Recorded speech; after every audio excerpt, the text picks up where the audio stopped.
Hello, everybody, and welcome to Hi Mom, the podcast, a friendship simulation podcast with your friend, Kevin. And I have a very special guest with me today. His name is Austin, king of Dragon Quest FM and JRPGs and me. But, alas, we are not going to be talking about JRPGs. Though I really would like to kind of have him to talk about a JRPG. But this time, in just the natural spirit of what Hi Mom is, we're talking about Squid Game and, like the television media. Little by little, I've been introducing episodes with video games. The last episode was on Eastward. The next episode will be on Metroid Dread. But none of those episodes are with Austin. But this one is, and we're talking Squid Game. I think it's because Austin has like a very familiar background with like storytelling, and he's very familiar with like Dungeons and Dragons and like that realm of stuff, like storytelling in general, that he just has such a natural gift for like being able to talk about stories in general. And I think it really showcases in this episode with Squid Game. There are a bunch of points that he brought up that I hadn't really ever considered. Some stuff that I didn't really like. And he goes, oh, okay, well, yeah, it's because of this, or maybe think about it in this terms, and I mean, he does it in his own way with his own voice, but you guys will momentarily hear that. But I had so much fun talking to Austin about Squid Game, and I think that he and I both agreed that this was a really solid season 1, and who knows, maybe season 2 could be great, but as far as like this first season goes, it maybe could have just been a solid one season, and maybe season 2 would have been could have been an anthology series. Who knows? He and I don't know what season 2 is gonna look like, but nonetheless, spoiler alert, we both really enjoyed Squid Game, and here is our conversation on Squid Game. I'll see you guys on the other side of the intro music. Oh, and as I said, Metroid Dread is next time, so we'll see you on the other side of the intro music. And a 1, and a 2, and a 1, 2, 3, 4.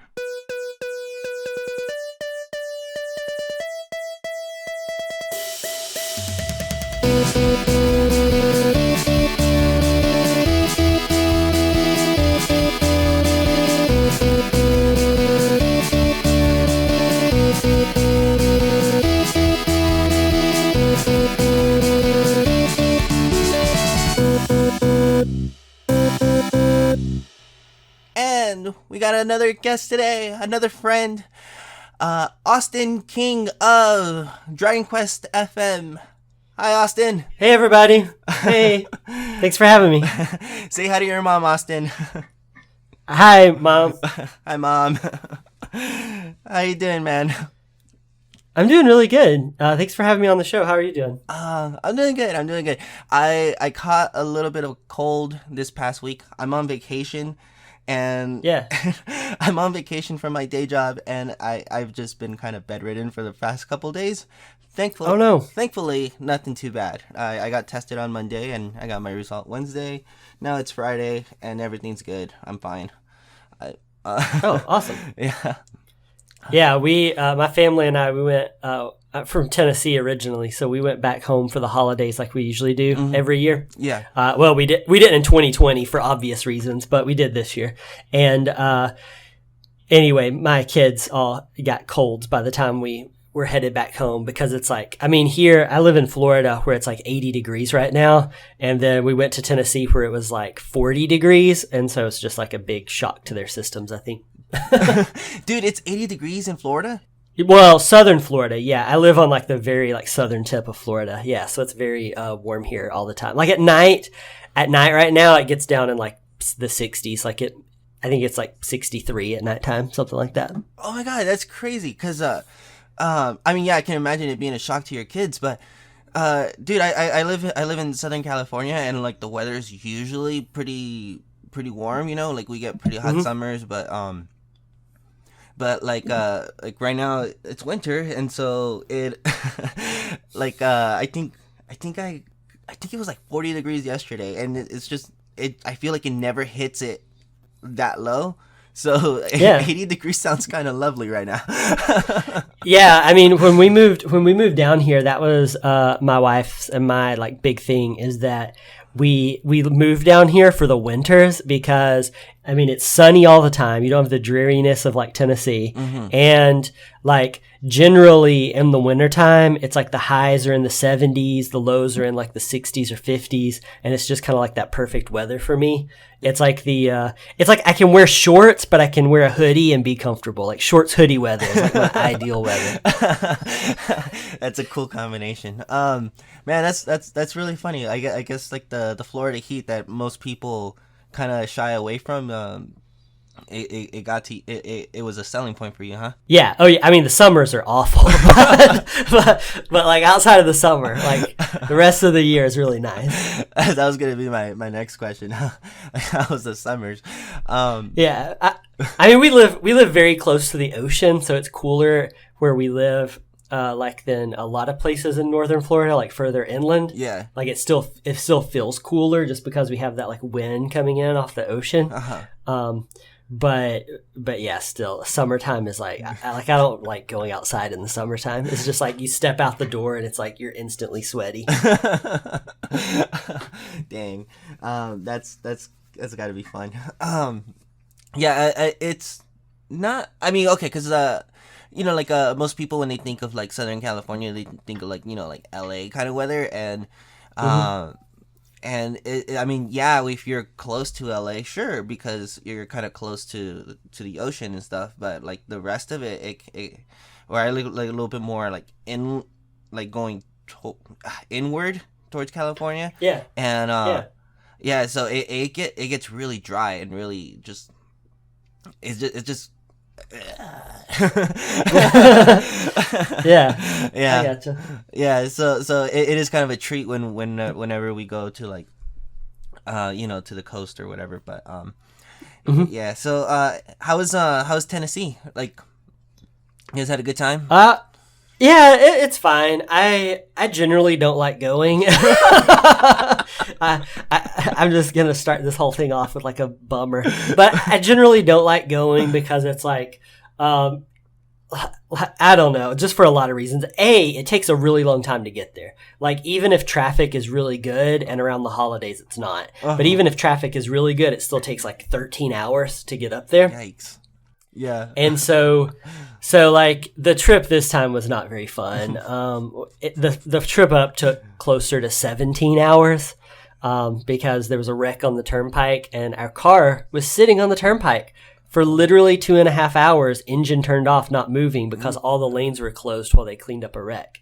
And I mean, I guess I should be thankful because we weren't in a wreck, but at the same time, it's like sitting on the turnpike for 2.5 hours not moving is pretty rough, especially when you have like a long road trip ahead of you. So yeah, I don't know. You're just still thinking about like the remaining 8 hours, 10 hours that you got to go through.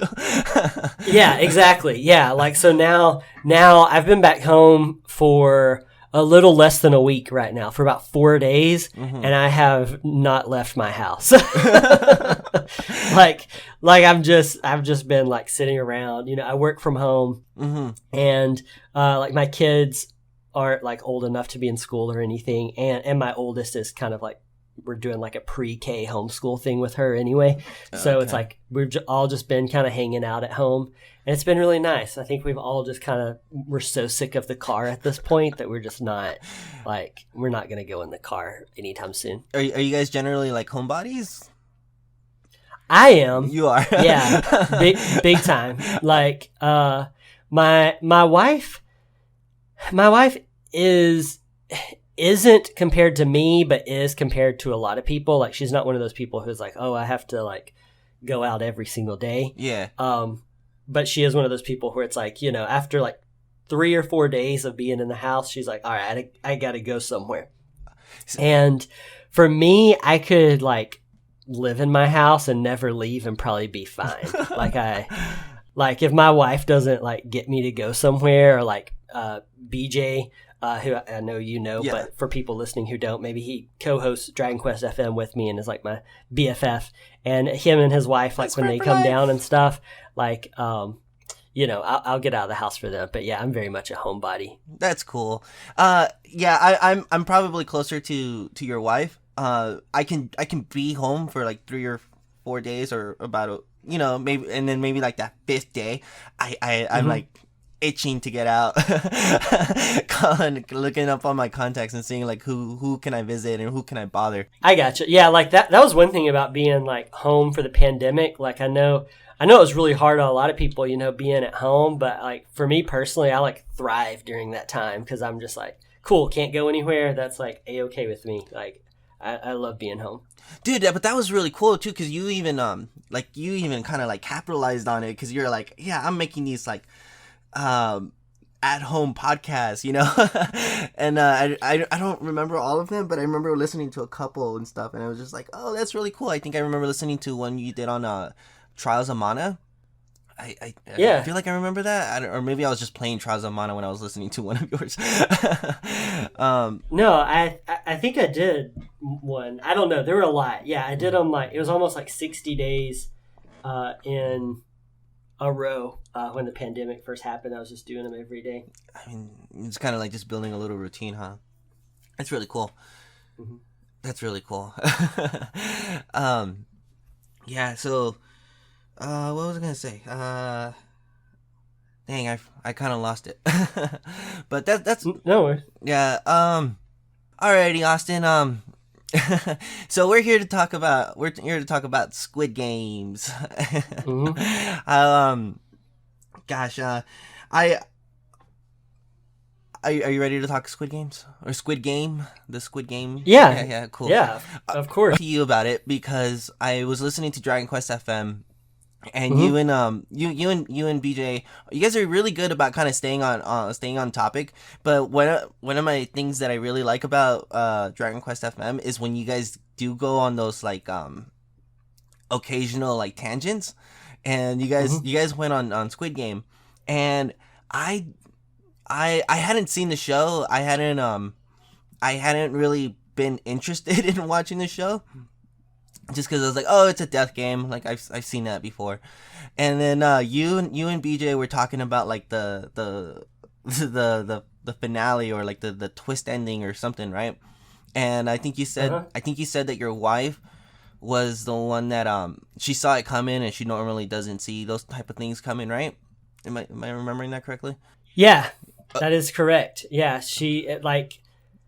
I don't know if it's like that she can't. It's like that she doesn't, like she makes herself not try to figure things out, if that makes sense. Just kind of take it as it is, and then when the ending comes, or the twist comes, like she's just kind of like yeah, I get to be surprised.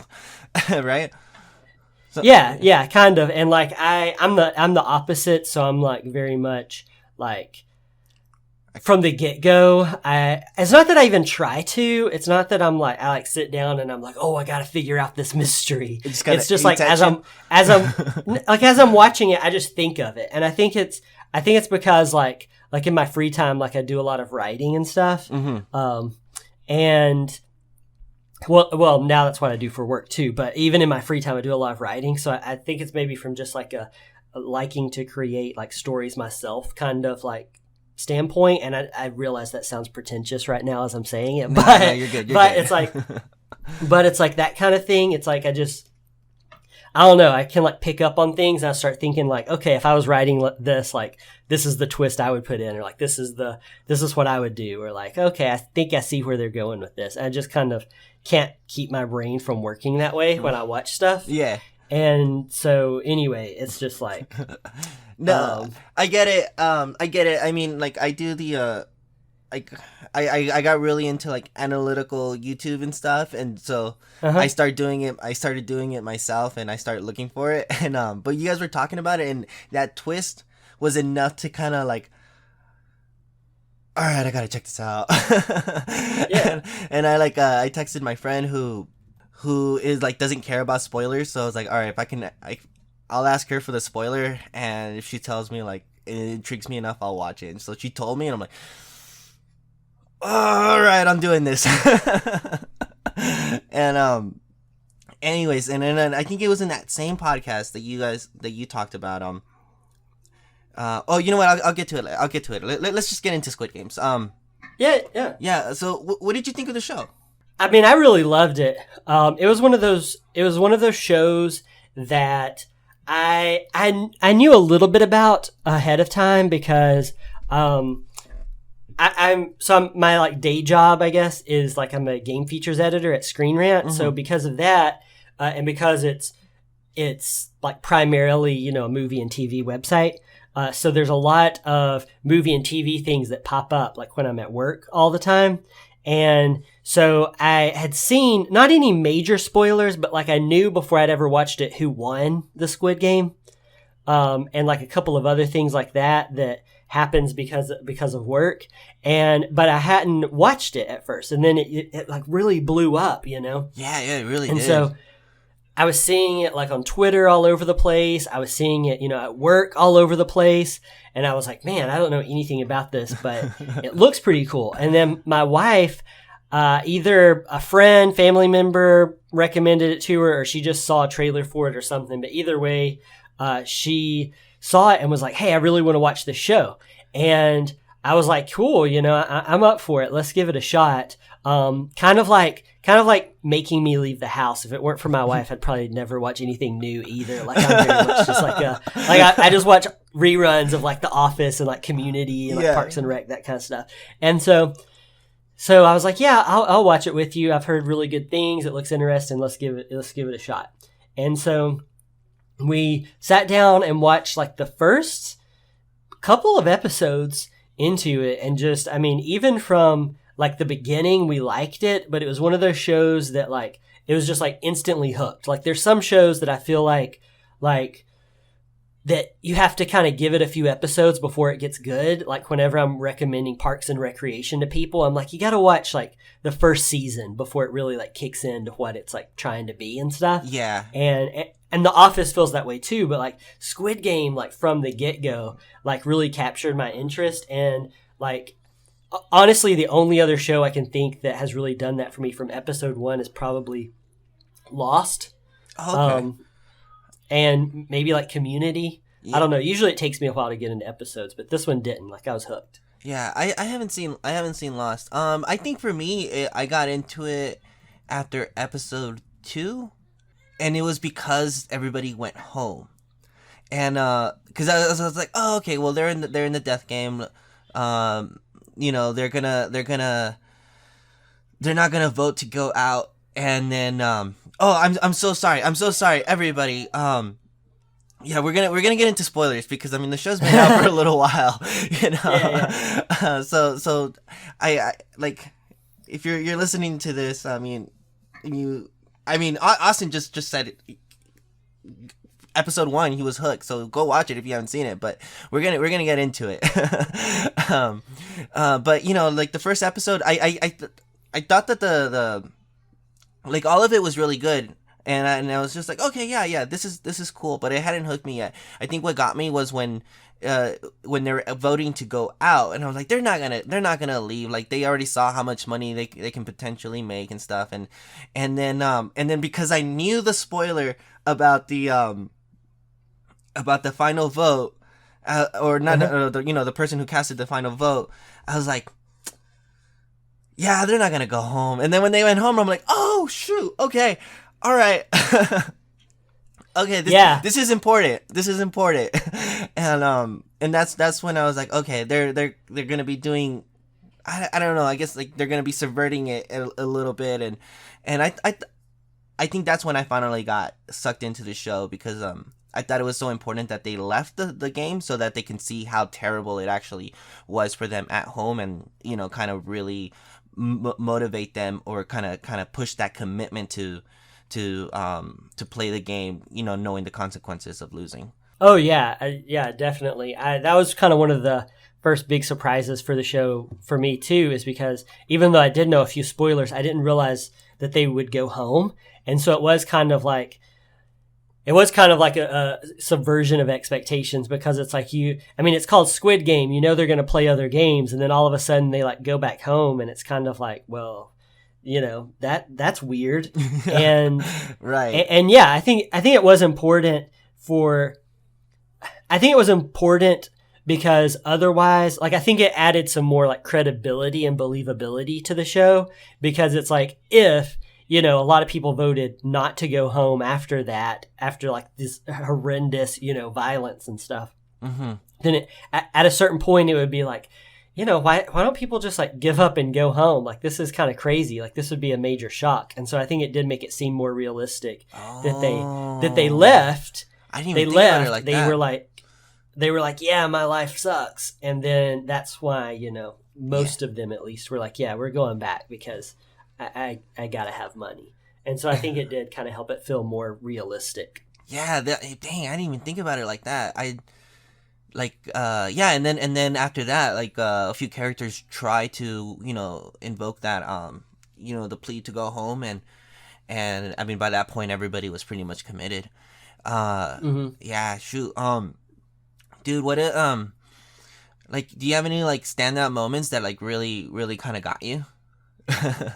Yeah, a few. So I think for me, one of the episode, it's the episode where they're playing with marbles. Oh, I think is probably like the standout episode of that episode show. 6. I think it's called Gyambu, if I'm pronouncing it right. Yes, that's my favorite episode. Yeah, it's really good. It's where like so much of the like so much character development and like plot twists happen in this episode, and a lot of my favorite moments I think are from there. Just the saddest moment I feel like in probably the whole show, is like obviously when like Ali gets betrayed by Song-woo, because you know from like the first episode, or I guess it's the second one, where they are doing they're carving the stuff out of the food. You know that Song-woo is kind of not to be trusted, like even from then. And so, but he's been so nice to Ali, and then he like betrays him in that way. And some of it, that was where like the writing was kind of like, what, for me, where I was like, come on, Ali, like, are you really this gullible? Like, I know you trust Song-woo, but like, why are you buying into this? And so, but that moment, with Ali, because I mean, Ali was one of my wife and my favorite characters on the show. Yeah. And so, he was good. So that moment where, he's betrayed and dies was really sad.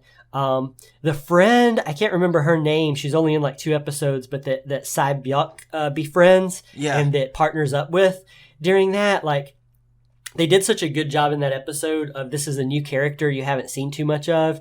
And then, but they really make you like feel for this character and get attached to this character. They did. And then, I think they did such a good job with like, cause up until, before the episode 6, I think it was, when they were on the elevator going up to go play the game of tug of war. Tug of war. Yeah. And the one person on their team who's really religious, and he's praying, and she's mocking him. Like, suddenly, in this episode, all of it just makes sense when she's explaining, her backstory and her connections or her past when it comes to religion.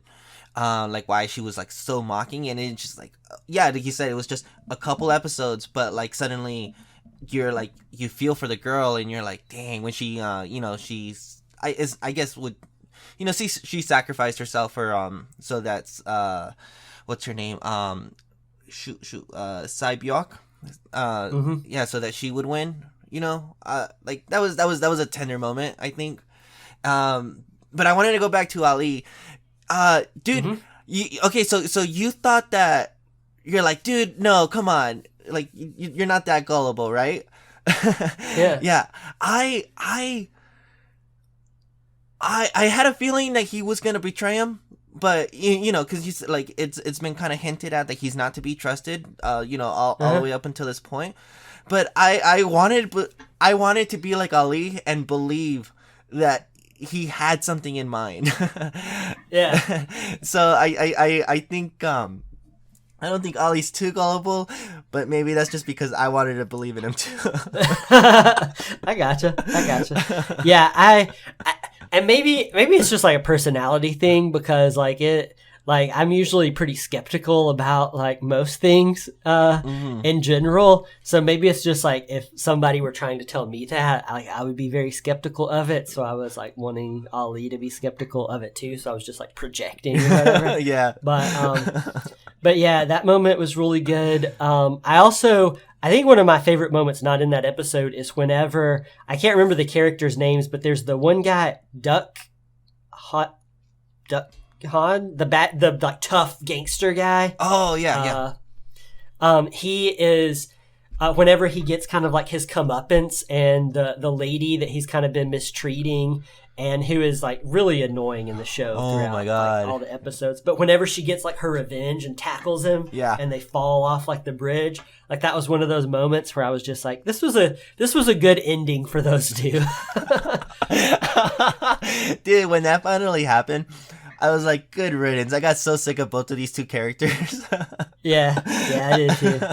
And like, it's terrible thinking they're like, well, they're not just like, you know, they're not just written off the show. They're they're killed off.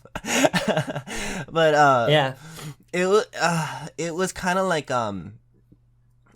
you know, I don't even know if this is appropriate because I'm not really too familiar with these two people, but I kind of felt like they had like a Sid and Nancy kind of like romance going on between the two of them. They were so toxic with each other. Yeah. But dude, speaking of that episode, I seen this little tangential, but I seen a TikTok, I think, of like the Office Squid Game, and it was the scene where Michael, Andy, and Dwight, they're doing parkour. And it's when Andy is about to jump, and he falls through the box of the refrigerator box. And it was the background was the scene with where they're playing that game, and it was like parkour, and he jumps and you just hear the glass crack. If I find it, I'll send it to you because it's pretty good. Yeah, that sounds awesome. That's hilarious. Yeah, but kind of going back to the Gambu episode. I think that that episode was really important just because I feel like it really solidified a lot of the characters in like how far they were willing to go. Like you were talking about Sang Woo, who like he was kind of shady already, kind of like you kind of knew not to trust him the way that he like he kind of already had a feeling what the game was gonna be in the second game with the cookie, and he let Gi-hoon go pick the umbrella. But I think that like you said, like with Ollie, not like come on man, don't trust them. I think that it is just like, oh, this is the moment where you find out like, oh, even Ollie, like he's willing to even betray the friendship that he created with Ollie. And but and then like the character arcs, like just with Sai-byok and Gi-hoon, when he's talking with the old man, I think that like it was kind of like this moment with those two characters because up until this point, Gi-hoon has been kind of like this weird, like pure character in all of in all of this chaos. Where like it's kind of weird to think about it because of like how like kind of remembering that like in episode 1 I was like this guy has like debts, he kind of lies, he kind of takes advantage of his mom and stuff, but inside the Squid Game, like he's almost like this light of hope, and and when he's playing with the old man, and he's basically survived on luck up until this point. He has like he has like this moment where he almost corrupted himself, and the old man kind of kept him clean. Yeah. Yeah. Yeah, I get what you're saying. Yeah, he's like that was kind of one of those moments too where I was like that's one of those moments. There's a few moments in Squid Game where I feel like it really makes you think like, okay, what would I do in this situation? Yeah. And that was one of those moments where it was kind of like because for the most part, you know, I felt very much like a lot of the decisions that Gi-yoon makes in Squid Game, I was like, yeah, I would make that too. And then whenever he starts, like, the old man, whenever he starts having kind of like, I guess it's like slip-ups from his brain tumor, and can't remember what he guessed and stuff like that, I'm like... and he started like lying to him. I was like that was one of those moments where I was like, it's a really crappy thing to do, but I was like, you know what? If I was in his spot, like I think I might do the same thing. Like if you only have one marble left and you realize you're about to die, but then you have this old man who's dying already who can't remember stuff. It's like, it's a terrible thing to do, but at the same time, like it really makes you like look at it and ask yourself like, okay, well, wouldn't you do that too if you were put in that same exact position? And I mean, obviously, I highly doubt that I'm ever going to be put in that position, but it really did make me think where I was like, man, you know, this would be like it kind of makes the most logical sense. It does. If that makes sense. Yeah, it does. It's terrible for sure. But I think it's one of those like, well, when your back's up against the wall, like what other choice do you have, you know? And like when the natural instinct is to survive. And that's really, that was the moment. I mentioned this on DQFM, but that was the moment really where I was convinced, and even my wife was convinced, that Il-nam, the old man, was really like either behind the Squid Game or was like, you know, a major part of the Squid Game, is because it's like a little bit too convenient that all of a sudden he can't remember stuff as like Gi-yoon gets on his last marble, where it's kind of like, okay, this old man is like definitely like messing with him a little bit right now, like has to be. And then whenever he like makes it a little more obvious that he is remembering some of the stuff, like there at the end, and then the camera pans away before it shows them shoot him, was like really important, because there's a thing I learned like ages ago, high school, college, somewhere along the line, in like one of the like, you know, creative writing classes I took, is that you have to show a body. Like a character isn't dead unless you show their body. And so like, and it's like one of those things that you see in books, but especially television and film, where like they show you a body to show you that person is dead. Like otherwise you're not going to believe it. Yeah. And so at the beginning of the next episode, because they don't show Ali getting shot either, but at the beginning of the next episode, they show him being zipped up in the body bag, but they don't show the old man at all. And so from that point on, I was like, okay, they're like going to great lengths to not show him be shot or to show a body. So like he has to still be alive, and he has to be, you know, a bigger part of the Squid Game. You know, I was just kind of thinking, do you think that, because he didn't die, do you think that his money went into the piggy bank? See, there's a lot of, this is what my wife and I had this discussion after we watched the whole show, is that because of him being in the Squid Game, like it's an interesting twist and all of that, but it puts a lot of plot holes in the show that wouldn't have been there otherwise, because it's kind of like, okay, well, he technically lost, but they didn't really shoot him. So like if his team had lost, like in the tug of war, like would have somebody stepped in and been like, no, like he survives? Or like if he had not won at the red light, green light game, like would somebody have shot him there in front of everyone? Because it would have been a lot more obvious. Yeah. Where it was like, it was a little like, it's a little too convenient for when he gets out of the game, and it's kind of like, okay, well, he's dying, and he says he wanted to play before he died, and, you know, obviously dying in the Squid Game would have been like a better death, I guess, than slowly dying from a brain tumor, but yet he doesn't, like, let the person shoot him in it and then ends up dying from a brain tumor anyway. So it's just like it really raises a lot more questions and like plot holes, I feel like, because of him being in it. Yeah, that's true. I did kind of consider that as well, like, you know, like with the red light green light, because, you know, he was like it was really cute in when you know, he's the only one running after after everybody's in shock. He's like running with this big old smile and stuff. But yeah, for sure. I had thought about that, and like if he had maybe played the game honestly, then I mean I like then it would just kind of add to the like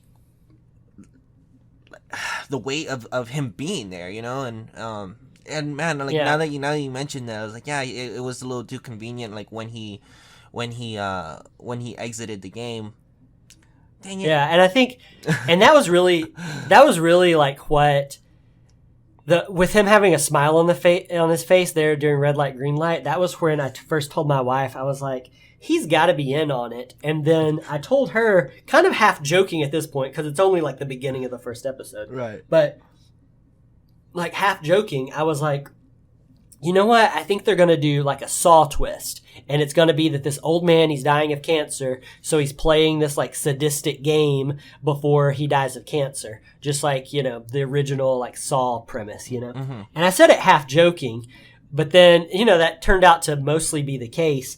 And then I think whenever there's a time when they're playing like a game that's not like considered one of the main games here, but it's when the lights go out and everyone's like killing each other around like bunk beds and stuff. Yeah. There's a moment where he stands up at the very top and is like, stop. And when he does that, Frontman, you know, who's kind of controlling things so far behind the scenes, Frontman tells all the soldiers to stop.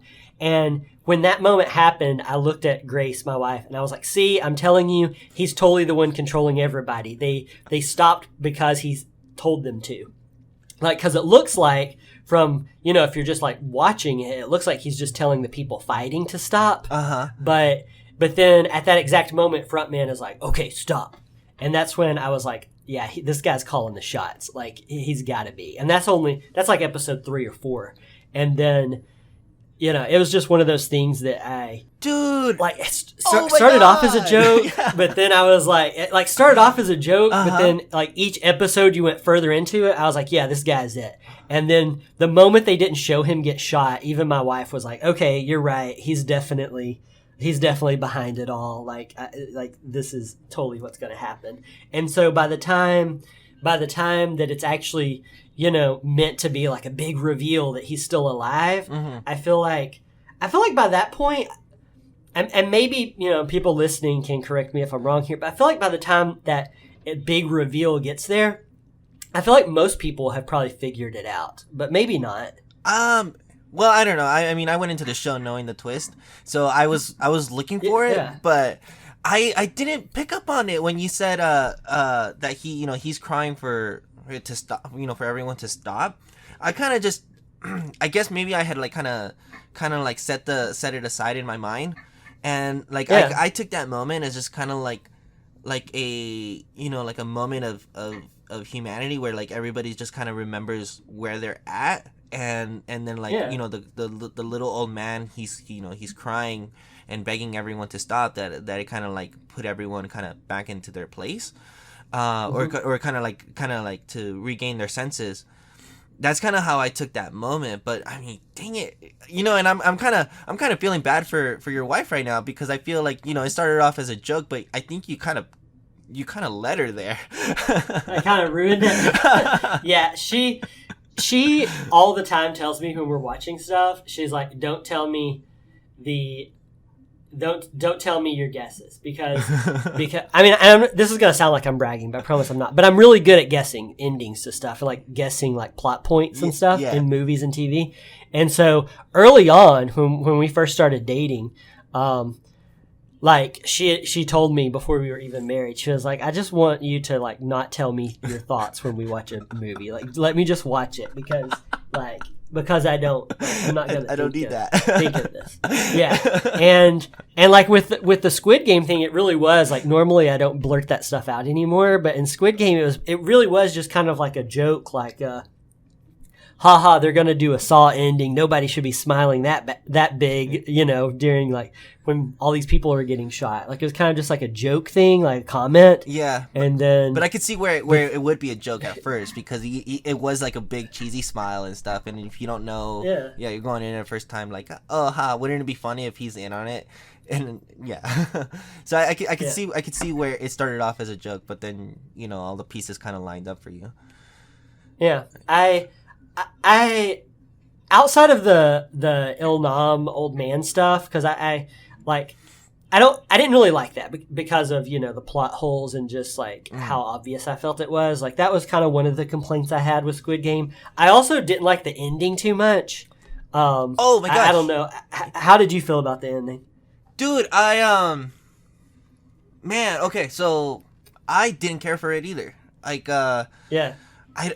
Maybe I should have rewatched that final episode to kind of like recapture that feeling that I had, but I kind of felt like well, it kind of goes into like the B plot, kind of like I guess kind of moving into to the main part of the story now that the A plot's over, and it kind of just left me a little bit empty, because I feel like it just raised more questions with like everything going on in the B plot, and it was like, and then like I knew by the time that I finished the episode that I was that there was already like a confirmed season 2, and I'm like, okay, well that's good that there's gonna be a season 2, but I don't even know if I really want to watch it because I didn't care for the way it ended.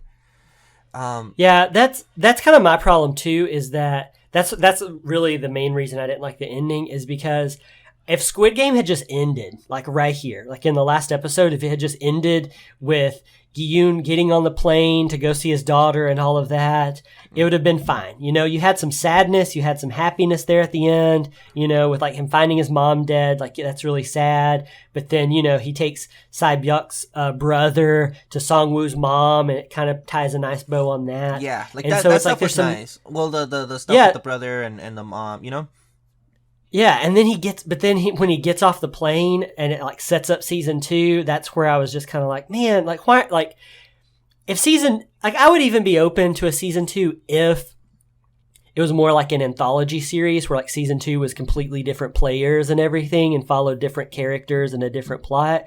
But because of the way it's setting up to like have him come back in season 2 and and Frontman obviously is still there and everything, it's just like I don't know. Like I was really disappointed, where I feel like if they had just ended Squid Game here, that it would be like remembered as this really great series, like a mini series almost. Yeah, exactly. Like, what is it? 8 or 9 episodes, and then it's done. But now it's like, how are they going to top it? And it's like at certain shows I feel like work better when they have a beginning, middle, and an end, rather than trying to like capitalize on the success of it and like giving it more seasons. Yeah.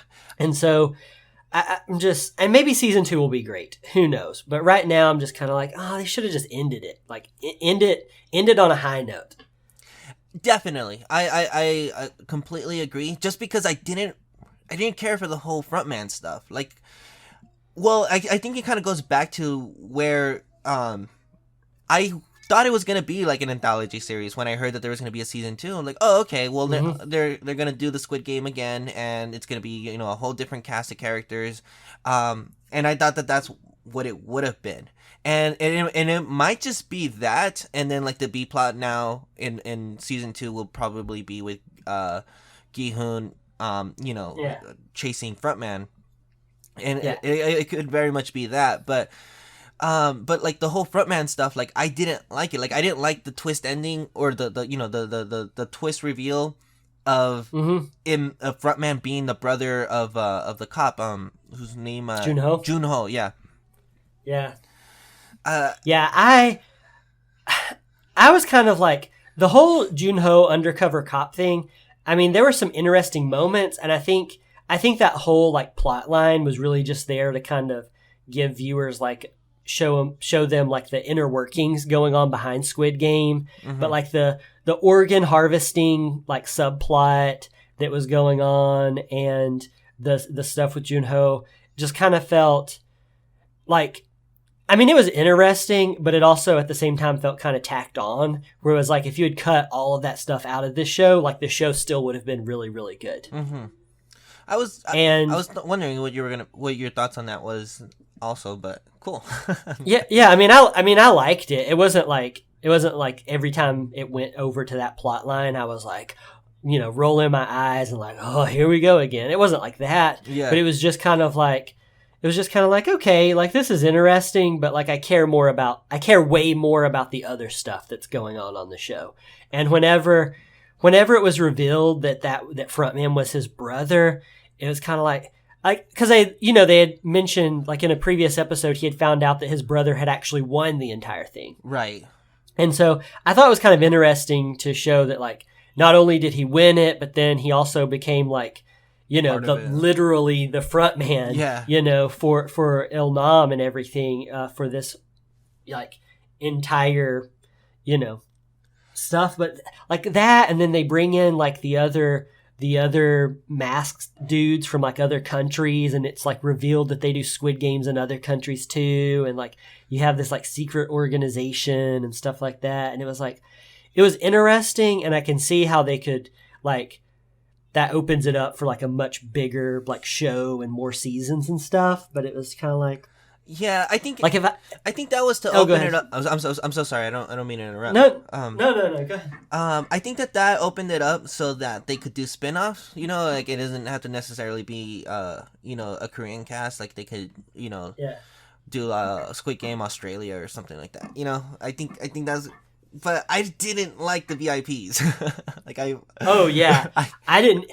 The one thing I did think was funny about the VIPs, because I didn't like them either. But one thing I did think was funny was that they made the American VIP just be like super obnoxious. Yeah, which is kind of like a funny thing in like a lot of like international media. Yeah, is there's kind of like that stereotype of like the quote unquote ugly American, that's just like he's loud, he's obnoxious, he's fat, he's like, he's just he is just really loud and obnoxious, this American. And so I kind of did like that they kind of fit that like stereotype that they leaned into it in the Squid Game. Yeah. Okay. I think it annoyed me more. Oh really? Yeah. I think the VIPs were fine. Like I know what they were going for with like the whole hedonism and stuff, and with like the imagery and stuff, and I was like, okay, that's cool. But with the American the whole 69 joke, like it didn't do anything for me. Oh yeah, I mean it wasn't a good joke, but I think that's what I appreciated about it, is that like you have this American who's just making awful jokes. He's super annoying. And I don't know. Maybe I'm just un-American, but I don't know. I enjoyed it. I thought it was funny that he was so lame. It's not that his jokes were funny. It's that they were so bad and he was so lame, and that's what made it funny to me. Okay, like so bad it's good in a way. Kind of, yeah. Like it felt more like satire or like parody rather than like, like it being earnest.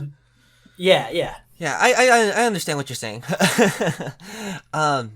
Yeah, but man, yeah. So I guess they're just gonna pretty much like the whole frontman stuff. Like it was all left like kind of vague enough so that I guess in season 2 they're gonna explore all that stuff. But I just felt like with Junho, being killed at the end, it kind of just like that whole plot line almost kind of fell flat on its face, just because I don't feel like there was enough build up for like the reveal that it was Junho's brother. So like where I was interested in the plot line was I wanted to know, if he would find the brother, like and and then like as soon as we find out what how frontman being the brother and like the status of the brother being alive, like he's killed, and like I guess it's just because I like Junho and I wasn't I wasn't ready to say goodbye to the character. Yeah, I think it's one of those things where it's kind of like, it's almost like a classic misdirection, because it's like you think that whole plot line is about Junho and is about him finding his brother, but then by the end of it, really all that plot line is it's showing you who Frontman is and his background. Like the whole plot line, you think from episode to episode it's about Junho, but that plot line is really all about Frontman. Yeah. If that makes sense. And so it's kind of like so by the time it's ended, you're like, okay, all the stuff that was going on with Junho was really just showing you like what was happening, like how Frontman's origins, I guess. It's like Frontman's origin story. Yeah, it was all leading you to that. And because Frontman had the mask and because he was, supposed to be a mystery, you really couldn't tell that story with him being in the center. So, yeah, okay, all right. That's cool. I see what you're saying, and that makes a lot of sense. Yeah. I do think, though, like, going back to something you said, I do think whenever he shoots Junho was kind of one of those moments where my wife and I were both kind of like, well, that's weird. Like, why would he shoot him? Yeah. Because yes, it's like, he takes off his mask and shows him that he's his brother and all this stuff. And it's just like, I don't know. I'm like, they clearly love each other enough that Junho was willing to like risk his life and go to this island and do all this stuff to find his brother. So they clearly love each other. And, it shows Frontman later on, looking in the mirror and feeling all guilty about killing his brother. But it's just like, man, that was like a pretty, like, it was a very surprising thing that he just shot his brother based on. And again, we've seen it almost exclusively from Junho's perspective. Yeah. So, their relationship. But man, whenever he shot him, I was just like, that's cold-hearted, man. Like, he came here to rescue you and then you shoot him. Yeah, and then like offers him nothing, like no information. Yeah. But I guess like to be able to tell him something would be, to tell us, the audience, and I guess, they need to keep that mystery. But you know what? Kind of going back on something that you said earlier, I don't remember seeing a body. Was there a body? That's true. It does. I don't think there is. It shows him get shot and fall into the water and everything, but I don't remember if it shows them fishing him like out of the water or anything. Yeah, I don't remember that either. So who knows? Maybe Junho is still alive. I can't remember. It's been like, we're recording this at like the very end of December, last day of December, and it was like early November, I want to say, when I watched it, maybe October. Like, it's been a while since I've watched it, but I don't remember seeing a body. So you could be right. Maybe Junho, shows back up and teams up with Gi-yoon to take down Frontman in season 2. He's the secret twist ending, or the secret boss. yeah, exactly. Dude, right now that you mentioned that, it's the end of December, dude, I think it went back further, because I remember, because my day job is working at an elementary school, and and we had like a drive-through trunk or treat type thing at work. Oh yeah. And we seen a couple kids with the masks, the shape mask. Really? Yeah. Oh man, I don't think I would not let my kids watch that show right now. I mean, my kids are like 5 and 4, but still. Right. and then to kind of take it a step further, on that, my friend who's a kindergarten teacher, she tells me that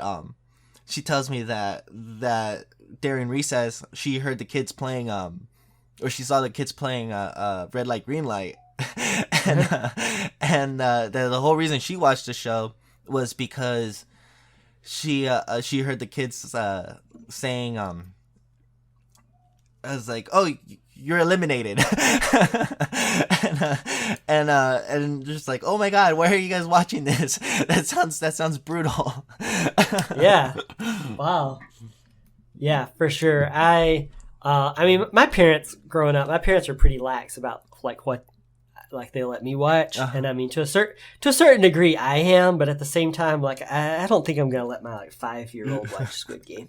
No, I don't think so. I wouldn't either. And I grew up with a little bit more restrictions, so I guess it makes sense. Yeah, man. So I think we pretty much covered the majority of it. Is there anything that anything else you wanna touch on?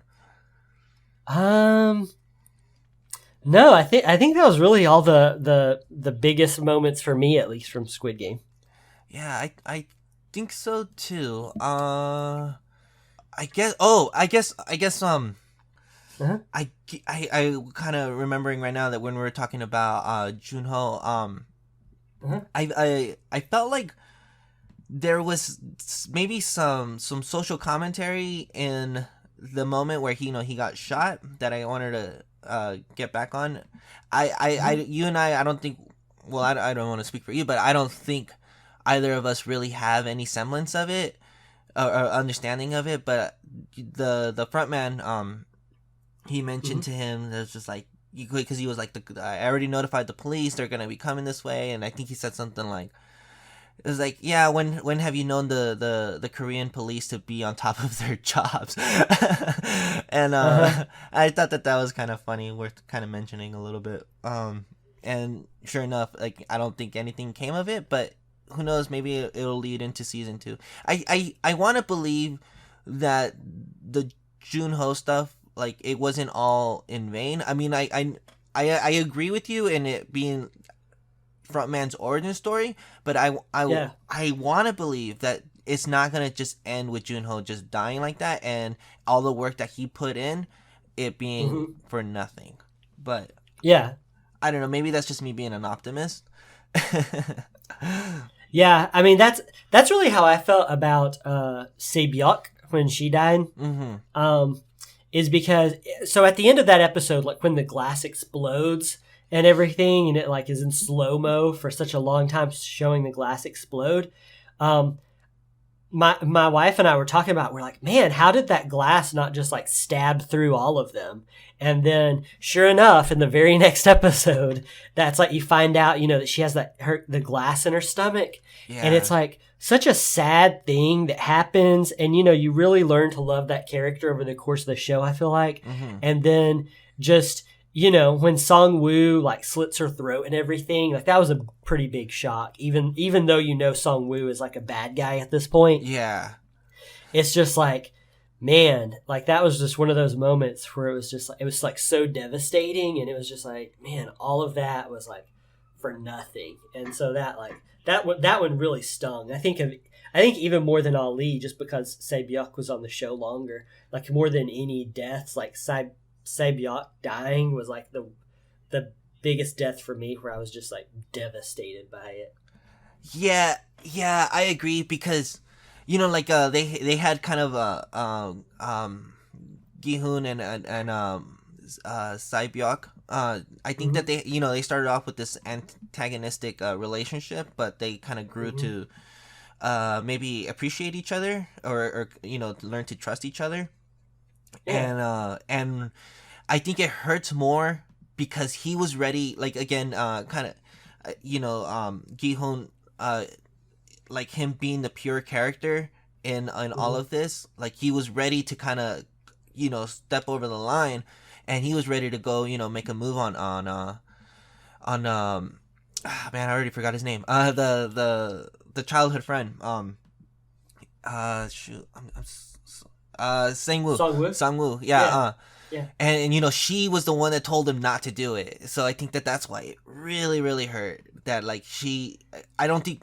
Oh yeah. Like if this had happened at the beginning, I don't think that she was there to tell him not to do it. But she had like learned to kind of like drop her, kind of soften herself. And yeah, so I think that's why it hurts so much. But I really love that character. I think she was actually my favorite. in the show. Yeah, I think I really like Gi-yoon a lot too, but yeah, I would say probably Sae-byeok and Gi-yoon were definitely my two favorite characters for sure. And then kind of going back on that whole like keeping Gi-hoon pure, even in the final moments of Squid Game, when they're playing Squid Game, and he has to deliver the final blow. I was like, is he gonna do it? Is he gonna do it? And he doesn't. He decides to like walk away from it. And Sang-woo, he stabs himself, effectively killing himself and giving him the win. It was just a way for him to kind of stay pure, and I think it's all in service of leading to season 2, where he's gonna because I think that it was important for the character to never really divulge into the madness or the chaos of the games. Like he never killed anybody. Like he won the Squid Game and never killed anybody. Like everyone else, relies on killing or trickery, and outside of that moment where he is being dishonest with Il-nam and everything, he never like actively kills anyone. Yeah. And I think that's an important thing for his character for sure. Yeah, I think it would be it is important for whatever they do with season 2, because he's going after the game. He's trying to shut it all down. I think it was so that like we don't have a moment where they're like, what do you mean? And like, you played the game, you killed too, like you're just as guilty, and then like I think they're trying to avoid that. But I think that's pretty much it, man. I don't think I have anything else I really want to say or I have to say. All right, yeah. Yeah, I'm good too. Awesome. Thank you so much, Austin. I really appreciate you coming on. Yeah, of course. Thanks for having me. This was a lot of fun. Yeah. Oh, thank you so much. Dude, do you wanna plug your stuff? Let people know where you can find you. Sure. So you can find me on Twitter at DragonQuaston. I do a weekly Dragon Quest podcast called Dragon Quest FM. We've got new episodes planned for 2022 that should start debuting in just a couple of weeks. And then I also am a game features editor at Screen Rant. So if you head over there, you can read stuff that I write pretty much exclusively about JRPGs. So if you want to read anything about Dragon Quest, Final Fantasy XIV, Genshin Impact, Pokemon, just whatever other JRPGs are out at the time, Tales of Arise, Star Ocean, I write about that kind of stuff. So yeah, I think that's all my stuff. I think I'm gonna leave a link to your stuff, but I think I'm gonna also leave a link for your Final Fantasy 14 Endwalker review. Oh, cool! Yeah, I'm gonna do that because I know how big of a deal that game was for you, or that Oh man, that it was portion of the game. Yeah, so good, such a great game, amazing game. Awesome. Yeah. Alrighty, Austin. Typically we end the show by saying bye to our moms. So okay, bye mom. Bye mom. All right, bye everybody.